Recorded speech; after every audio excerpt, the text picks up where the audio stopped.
Hello friends, स्वागत है आपका अपने यूट्यूब चैनल विज्ञानपुर में। जो अभी तक हमारे इस चैनल को सब्सक्राइब नहीं किए हैं वो जल्दी से इस चैनल को सब्सक्राइब कर लें और हमारे टेलीग्राम ग्रुप में जुड़ने के लिए डिस्क्रिप्शन में दिए गए लिंक पर क्लिक करें। आज हमारा टॉपिक है मानव नेत्र।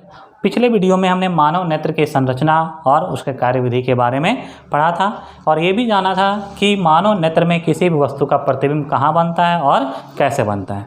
तो उसी में अब आज हम आगे का टॉपिक पढ़ते हैं। इसमें से सब पहला टॉपिक है नियर पॉइंट, निकट बिंदु। ठीक है, तो निकट बिंदु किसे कहते हैं? तो निकट बिंदु मानव नेत्र किसी भी नेत्र के सामने स्थित वह बिंदु है जहां पर रखे वस्तु को मानव नेत्र साफ साफ देख पाता है। अर्थात यदि यह मानव नेत्र है, ठीक है, और यहाँ पर यदि कोई वस्तु रखा हुआ है और इस वस्तु को यदि यह नेत्र साफ साफ देख पा रहा है तो इसी बिंदु को ही क्या कहते हैं? निकट बिंदु कहते हैं। ठीक है, तो निकट बिंदु क्या है? मानव नेत्र के निकट स्थित वह बिंदु जहाँ पर रखी वस्तु को वह साफ साफ देख पाता है, स्पष्ट रूप से देख पाता है, उसी बिंदु को निकट बिंदु कहते हैं। और सामान्य नेत्र के लिए जो निकट बिंदु होता है उसका मान कितना होता है? 25 सेंटीमीटर होता है। अर्थात हम अपने आँख से 25 सेंटीमीटर के बाद की रखी वस्तु को ही साफ साफ देख पाते हैं। यदि कोई वस्तु इससे नज़दीक में रखा हुआ है, यहाँ पर रखा हुआ है, तो हम उस वस्तु को साफ साफ नहीं देख सकेंगे, हमें उसे देखने में दिक्कत होगा और वह धुंधला दिखाई पड़ेगा। जैसे कि आप देखे होंगे, यदि हम कोई किताब पढ़ते हैं, कोई पेपर पढ़ते हैं तो आँख से बिल्कुल यदि सटा के देखेंगे तो वह अक्षर हमें धुंधला दिखाई पड़ता है, साफ साफ नहीं दिखाई पड़ता है। ठीक है, तो निकट बिंदु किसे कहेंगे? आँख के निकट स्थित वह बिंदु जहाँ पर रखी वस्तु को वह साफ साफ देख पाता है, उसी को निकट बिंदु कहते हैं। इसी प्रकार से एक दूसरा होता है फार पॉइंट, दूर बिंदु। दूर बिंदु इसका जस्ट उल्टा, वह दूरस्थ बिंदु जहाँ तक के वस्तु को साफ साफ देख पाते हैं, उसी दूरस्थ बिंदु को ही क्या कहते हैं? फार पॉइंट या दूर बिंदु कहते हैं। सामान्य नेत्र के लिए जो दूर बिंदु होता है वह इन्फिनिटिव होता है, अनंत होता है। इसका कोई लिमिट निर्धारित नहीं किया गया है, यानी हम अपने आँख के सामने अनंत दूरी तक के वस्तु को साफ साफ देख पाते हैं। अगला टॉपिक है डिफेक्ट्स ऑफ विजन, दृष्टि दोष। ठीक है, दोष का मतलब आप समझ रहे हैं क्या होता है? कमी। किसमें कमी? दृष्टि में कमी। यानी जब किसी व्यक्ति को दूर की वस्तु या नज़दीक की वस्तु साफ साफ नहीं दिखाई पाता है, नहीं दिखाई पड़ता है, तो उसी कमी को, उसी दोष को ही क्या कहते हैं? दृष्टि दोष कहते हैं। ठीक है, जैसा कि आपको पहले बताया गया था कि किसी भी मानव के नेत्र में या किसी भी नेत्र में जो वस्तु का प्रतिबिंब होता है वह उसके रेटिना पर बनता है। ठीक है, और यदि वो प्रतिबिंब रेटिना पर नहीं बन रहा है तो वह वस्तु हमें साफ साफ नहीं दिखाई पड़ता है। ठीक है, तो यहाँ पर दृष्टि दोष का मतलब क्या हुआ? ऐसा स्थिति जब नेत्र को कोई भी वस्तु निकट की या दूर की साफ साफ नहीं दिखाई पड़ता है तो उसी दोष को ही, उसी कमी को ही क्या कहते हैं? दृष्टि दोष या डिफेक्ट्स ऑफ विजन कहते हैं। ठीक है, तो यहाँ पर हम मुख्य रूप से इन 4 प्रकार के दृष्टि दोषों के बारे में अध्ययन करेंगे। तो सबसे पहला दोष है जो है वह निकट दृष्टि दोष, शॉर्ट साइटेडनेस या मायोपिया। ठीक है, ध्यान देंगे यहाँ पर निकट दृष्टि दोष का मतलब क्या हुआ? ऐसा दृष्टि दोष जिसमें मानव नेत्र निकट की वस्तु को साफ साफ देख पाता है परंतु दूर की वस्तु को साफ साफ नहीं देख पाता है, ऐसे दृष्टि दोष को ही क्या कहते हैं? निकट दृष्टि दोष कहते हैं। ध्यान देंगे, यहाँ पर कंफ्यूज नहीं होना है कि निकट की दृष्टि दोष में निकट की वस्तु दिखाई पड़ता है परंतु दूर का नहीं दिखाई पड़ता है। ठीक है, तो इस दृष्टि दोष का 2 मुख्य कारण है। इस दृष्टि दोष होने का 2 महत्वपूर्ण कारण है। पहला जो कारण है वह है नेत्र गोलक का लंबा हो जाना। ठीक है, आपको पहले बताया गया था जो नेत्र गोलक होता है, आई बॉल जो होता है वह लगभग गोलाकार होता है। सभी प्रकार के सामान्य नेत्र में जो नेत्र गोलक होता है वह लगभग इस आकार का होता है। इसमें यह नेत्र लेंस हुआ और ये रेटिना है। प्रतिबिंब वस्तु का जो प्रतिबिंब होता है नेत्र लेंस से अपवर्तन होने के बाद इस रेटिना पर बनता है।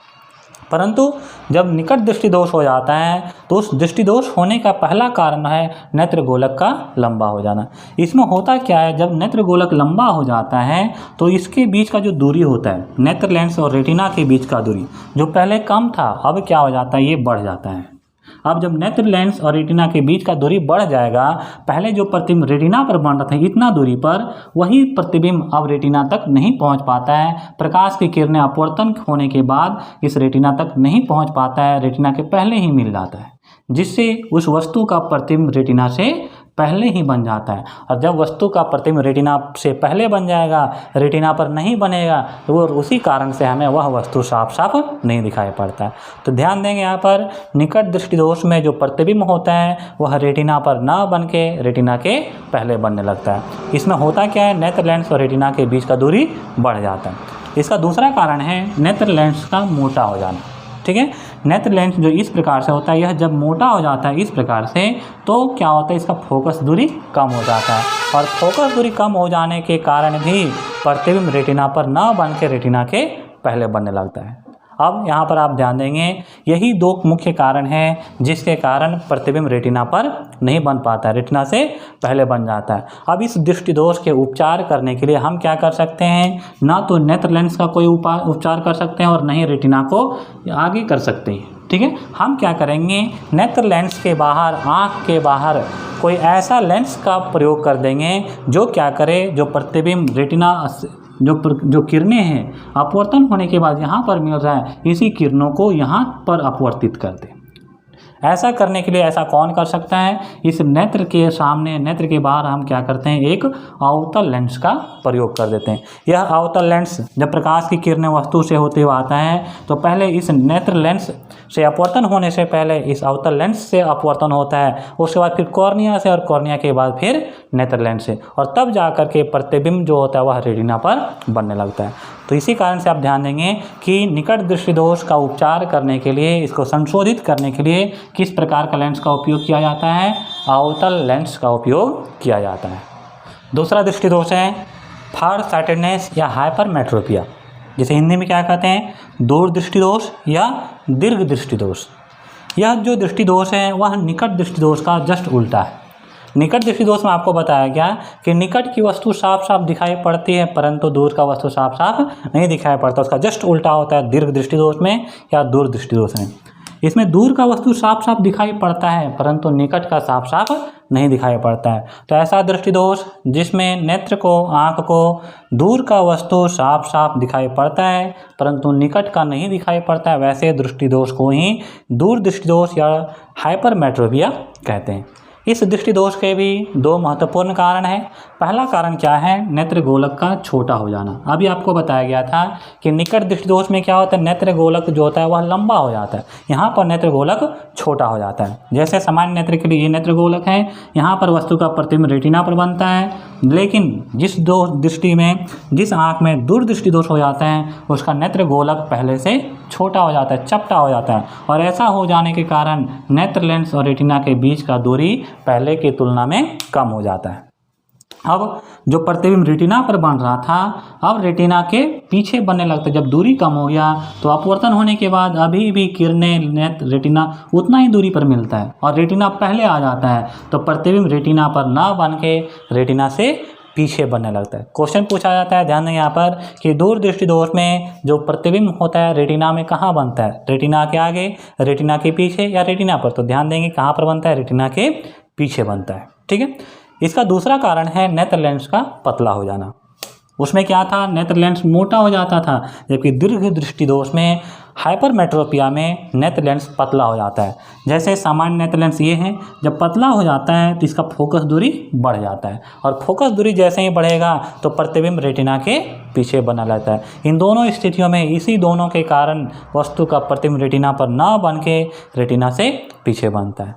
इस दृष्टि दोष के उपचार के लिए हम एक ऐसे लेंस का प्रयोग करते हैं जो इस किरणों को, जो अपवर्तित किरण है वह रेटिना के जो पीछे मिल रहा था उसको वापस फिर रेटिना पर मिला दे। ऐसा करने के लिए इसके बाहर कैसा लेंस का प्रयोग किया जाता है, उत्तल लेंस का। अर्थात जिस व्यक्ति को दीर्घ दृष्टि दोष हो चुका है अब उसे उत्तल लेंस लगे हुए चश्मे का उपयोग करना चाहिए, और उत्तल लेंस लगे हुए चश्मे का उपयोग करने से प्रतिबिंब पुनः रेटिना पर बनने लगता है। कारण क्या है कि इसका प्रयोग कर देने से यहाँ पर प्रकाश की किरणों का 3 बार अपवर्तन होता है। पहला इस उत्तल लेंस से, दूसरा कॉर्निया से, और तीसरा इस क्रिस्टलीय लेंस से, नेत्र लेंस से। 3 बार अपवर्तन होने के बाद किरणें जो रेटिना के पीछे मिल रहा था अब पुनः रेटिना पर मिलने लगता है। ठीक, इस प्रकार से इस दृष्टि दोष को भी संशोधित किया जाता है।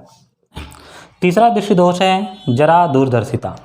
जरा दूरदर्शिता एक ऐसा रोग है, ऐसा दृष्टि दोष में है जिसमें व्यक्ति का नेत्र का निकट बिंदु के साथ साथ दूर बिंदु भी प्रभावित होता है। अर्थात इस दृष्टिदोष में ये दोनों बिंदु प्रभावित होता है, मतलब ना तो इस दृष्टिदोष से जो युक्त नेत्र होता है वह निकट की वस्तु को साफ साफ देख पाता है और ना ही दूर की वस्तु को साफ साफ देख पाता है।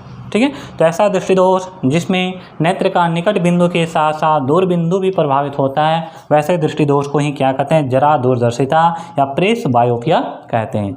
इस दृष्टिदोष का मुख्य कारण क्या होता है, नेत्र लेंस का जो लचक होता है। ठीक है, नेत्र लेंस आपको बताया गया था, यह बहुत ही मुलायम होता है, यह अपने फोकस दूरी को परिवर्तित करते रहता है।